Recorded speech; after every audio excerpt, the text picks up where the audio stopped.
ഇന്നിവിടെ ചിക്കൻ കൊണ്ടൊരു roast model ഉണ്ടാക്കുകയാണ്. അതിനൊരു പേരിട്ടത് മല്ലിക്കോഴി എന്ന് മകനിട്ട പേരാണ്. ഒരു പ്രത്യേകതരം റോസ്റ്റാണ്. ഇതിൻ്റെ ചേരുവകളൊക്കെ നേരത്തെ പറഞ്ഞ പോലെ ഇതിൽ സ്ക്രീനിൽ കാണിച്ചിട്ടുണ്ട്.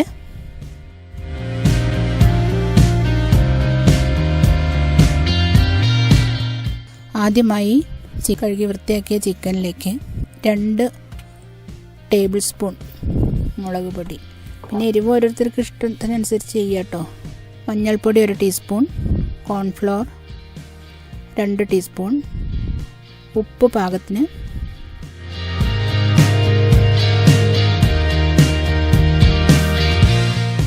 ഗരം മസാല 1 ടീസ്പൂൺ, ഇഞ്ചി വെളുത്തുള്ളി പേസ്റ്റ്,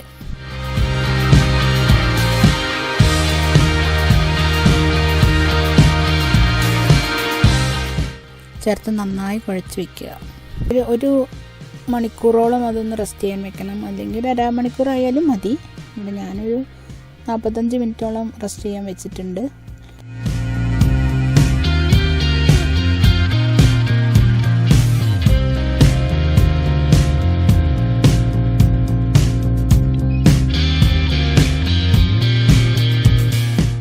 സൺഫ്ലവർ ഓയിലാണ് ഞാനിവിടെ ഉപയോഗിച്ചിട്ടുള്ളത്. സൺഫ്ലവർ ഓയിലിൽ ഇതൊന്ന് വറുത്തെടുക്കണം.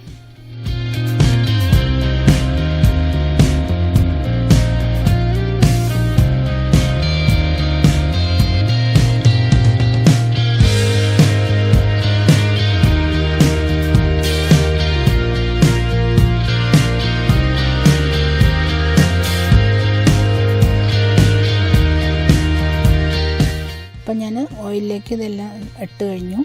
ഇനി അടച്ചു വെച്ച് വറുത്തെടുക്കാം.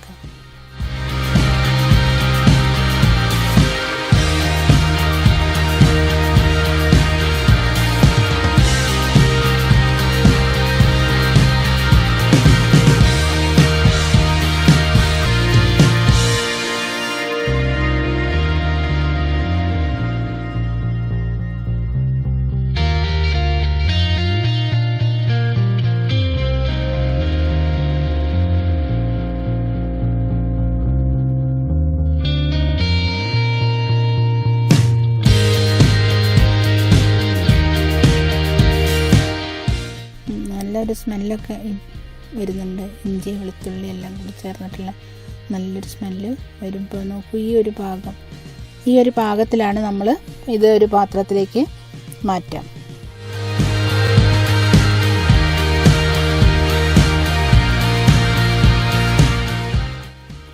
അടുത്ത ഒരു പ്രാവശ്യം കൂടി 1 കിലോ ചിക്കനാണല്ലോ എടുത്തത്, ഒരു തവണ കൂടി വറുത്തെടുക്കാനുണ്ട്.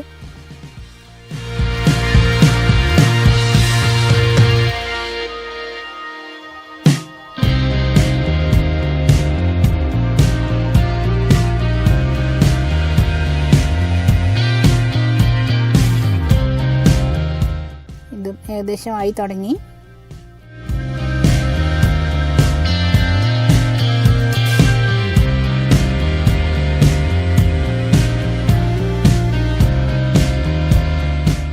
ഇനി ഇതാ മല്ലി കണ്ടില്ലേ, 2 ടേബിൾ സ്പൂൺ മല്ലിയാണ്. പച്ചമല്ലി ഒന്ന് ക്രഷ് ചെയ്യുക, ഒന്ന് നടുവൊന്ന് പൊട്ടാനേ പാടുള്ളൂ. നേരിട്ട് ആ ഓയിലിലേക്ക് തന്നെ ഇട്ട് ഒന്ന് മൂപ്പിക്കുക.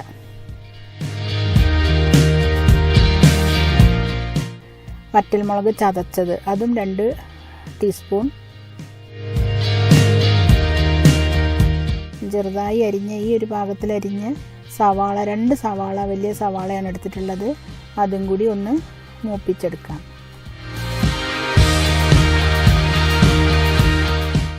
പിന്നിട്ടത് കറിവേപ്പില.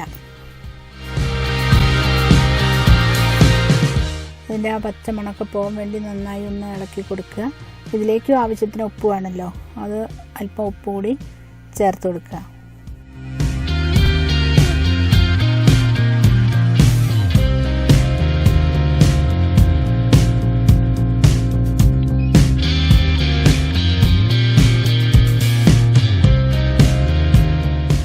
ഇനി ഇതിലേക്ക് 2-3 സാധനം കൂടി ചേർക്കാനുണ്ട്. 2 ടീസ്പൂൺ ചില്ലി സോസ്,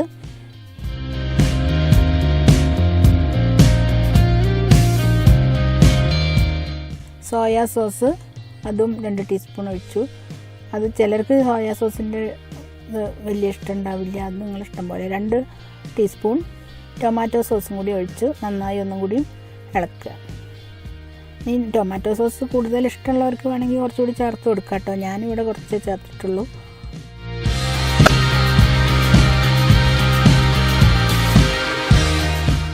എന്നിട്ട് ഈ വറുത്ത് വെച്ചിട്ടുള്ള ചിക്കൻ അതിലേക്ക് ആഡ് ചെയ്യുക.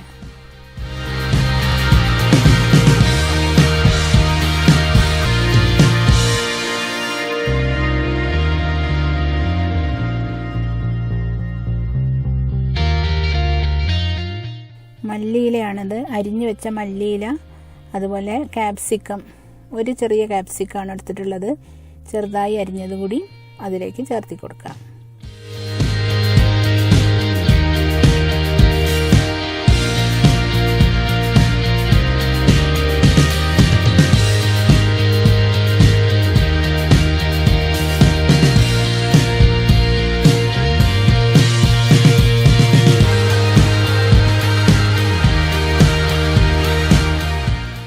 കണ്ടില്ലേ, ഈ ഒരു പരുവത്തിൽ വേണമെങ്കിൽ ഒരു ലേശം വെള്ളം കൂടി 2 സ്പൂൺ വെള്ളം കൂടി ഞാൻ ഒഴിച്ചു കൊടുത്തിട്ടുണ്ട്.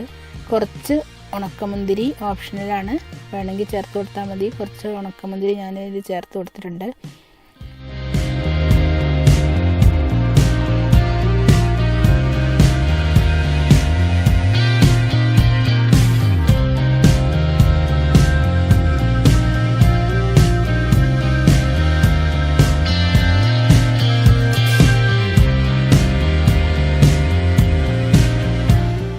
ഈ ചപ്പാത്തിയുടെ കൂടെ അതുപോലെ പൊറോട്ടയുടെ കൂടെയൊക്കെ കഴിക്കാൻ നല്ല ടേസ്റ്റാണ്. ഇനി നെയ്ച്ചോറിൻ്റെ കൂടെ ആയാലും ഫ്രൈഡ് റൈസിൻ്റെ കൂടെ ആയാലും ഒക്കെ ബിരിയാണിയുടെ കൂടെ വേണമെങ്കിൽ അതങ്ങനെ ഉപയോഗിക്കാം. നല്ല ടേസ്റ്റാണ്. ഇനി ഒന്നുമില്ല, ബ്രെഡിൻ്റെ കൂടെ കഴിക്കാൻ പോലും നല്ല ടേസ്റ്റാണ്.